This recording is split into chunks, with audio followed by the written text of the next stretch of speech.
catch my breath.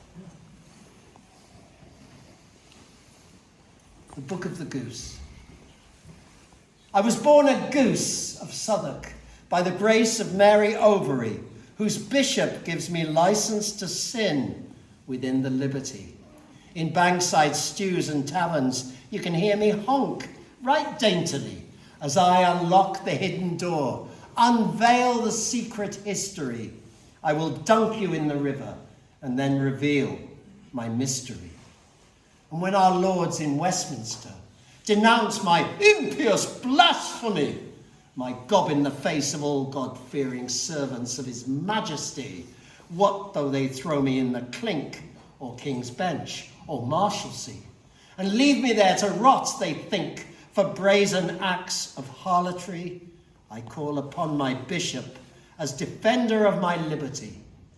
When almighty city fathers, those dread guardians of morality, do ban all gaming, drunkenness, and acts of gross effrontery, what though they thunder over there? It matters not a fig to me. Over here's the ward without the law of London City, where whores are subject only to fair Southwark and her liberty. Oh, over there, you'd swear they were the image of propriety.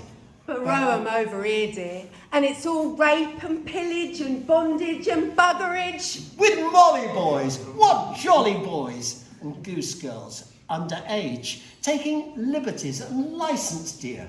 We all have to deal with them. We pump them and paddle them, and into bed we squeal with them. Let's all go bait the bear. What madcap tomfoolery, if it wasn't in the service of such a pox-ridden majesty. Believe me, dear, been here before in all me pomp and finery, with Johnny Wilkes and Dashwoods and the lords of hellfire devilry, when Southwark's mob took up the cry, and the cry was Wilkes and liberty. And when I hear those hypocrites denying and decrying me, who make of me the vessel of all known vice and depravity, the way they talk, I swear, you'd think I was the whore of Babylon. As they make of me an altar they see fit to rape my children on. And a minister of morals, oh dear me, oh what a carry on. Over there it's all the family, and go on and marry on. But when they're over here, dear, then every dick can harry on the front bench as some wench, or rough trade from Borough Lade, and every mag witch in Shoreditch has been poor St. Mary over it. And did they think my ghost would not start kicking against the poxy pricks what had done all the pricking? How could they ever think they could sanitize me, dress up my clink to decriminalise me, turn me into my heritage theme park? Over here, dear. Wanna take a walk down me dark alleyways and doorways, down me blood fanny streaming? Then it's whoops, Jack Shepherd, with his silver blade gleaming, and it's one more body ditched in Thames water, dreaming. Yes, I've been here before, dear. Oft times in chastened circumstance, I lay with Master Geoffrey at the tabard making dalliance, for wending on his pilgrimage to tell a tale of Canterbury. And I rode out beside him as the child of Mary Overy went riding for a vision of humanity. Man, God, and beast communing for one moment in eternity, and the healing of the sick and the questioning divinity who asks herself, what am I to permit such wanton misery? And compassion for all souls that dwell in shadows of mortality, compelling her to take on very flesh of that infirmity until she's born a crafty whore, stewed in a Southwark hostelry, and using all her wherewithal to take a pilgrim's fancy, and lay with him, and play with him, and open eyes to see the goddess that on Judgment Day shall stand by man and make his plea. And I was in that miller's wife, who'd pushed her tush at Absalom, who'd kissed him many a wench's lips, but nary such a hairy one. Oh, you don't know me yet, dear. You will, dear, I promise you. I am a tricksy tart, dear. My aim is to astonish you. John Crow with a riddle and a madcap rhyme, here to reveal my mystery. In London town at the end of time, Johnny go down on history. John Crow in Cathedral Yard, cursed with my gift of prophecy, here to play one last wild card for Southwark and her liberty. With a hey-ho, Johnny Jack Crow and his merry, merry band of outlaws, oh, never stumble when he trips my clown of the apocalypse. And some go, oh ho, who be this John Crow, this nobody rootless shaman, oh, kicking loose heels as the rank weeds grow, wild in our Southwark haven. And then the crow on the gargoyle, and he drawed on a map of infinity, where God rejoices more in the brazen whore than in the wife in her pinch-faced chastity. With a knick-knack, paddy-whack, give the dog a Bible black, John Crow whores are hollering. In the sack on your back, give the skull a good crack, see if it's a hollow one. Click, clack, click, clack, don't look back to see if deaths are following. For tonight in hell they're tolling the bell for the whore that lay at the tabard. And well we know how the carrion crow does feast in our Crossbones Graveyard. With a hey-ho, a jolly Jack Crow and his merry, merry band of outlaws, oh, never stumble when he trips my clown of the apocalypse. By the grace of Our Lady Mary Overy, let them see. Them that sell their time to earn a daily crust, to feed a family. Them that trade the future in stocks and bonds or speculate in property. Them that crunch the numbers on the number-crunching North Bank in the old city, then flood back, cross London Bridge, to take their trains to Gravesend and the estuary.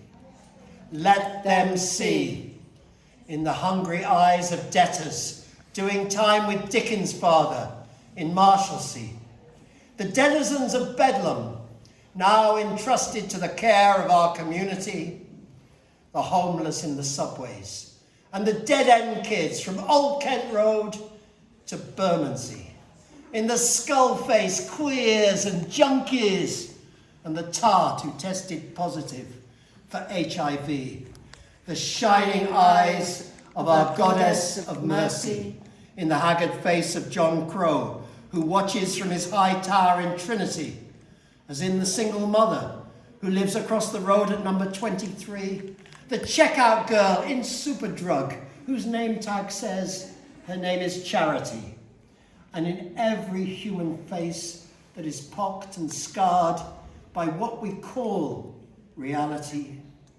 By the grace of Our Lady Mary Overy, let them see the shining eyes of our Goddess of Mercy. 3, 4, let war be waged without. Break down the door and out the prison wall. Let it all fall down to be born again at liberty. And let within the dream of skin, she that is without sin, cast the stone. For we all have our stake in the sum of human misery. Our messes and scraps and claptraps, those niggling, naggling, fibbity-gibbity, novelty-grovelty, mincy-queeny, artsy-fartsy, ooh, how nasty, minister. What's your private partsy? Party political. Put Piggy in the middle. Hump and jump and dump on him. Pump him full of estrogen. Put a time bomb under him. Roast pork and bacon fat. How do you like to chew on that? Damn we ministry of sound, where we tribal dances, dear. What comes from underground isn't subject to the rule of fear. It must have given you a start to find me so lysergic, dear. When it comes to stealing hearts and healing rifts between our hemispheres, there's no trick I wouldn't pull to entice you over here. I tricked Mad John Crow when he was in his ecstasy to lend me his voice to make known my prophecy. That in the month July, and the day shall be 23, in the year of Our Lady Mary Overy, Southwark shall arise naked in her liberty, on the south bank of the Thames, arrayed in all her finery, with all her children, endowed with grace and dignity, the deformed and the deviant embraced into her unity, with Lambeth below her, Blake's garden in eternity. She shall open her loins to make whole the concavity, shall shuffle two right click, then shuffle left another three. She'll strip the decks for one last sacred profanity, and the hypocrite shall blanch. Does she sanction such depravity? The great whore of Revelation, is not that surely she? Relax, dear. You're over here. Don't go busting an artery, poisoning me rivers with your self-loathing fartery. The body, we all know, dear, is privy to mortality. This flesh shall rot and wither, as you're so fond of reminding me. And when your kind's done, when you're done despoiling me, when you've had your fun, son, you've no further use for me, so pipe down, shut your mouth. Show some respect, humility, and hearken to that silence. What is brimming with immensity, unspeakable, shall speak, and in one word unfold her mystery. Pronounce the end of time and beginning of eternity, and all her children gathered there in all their multiplicity, with one voice, shall speak her name, and her name is Liberty!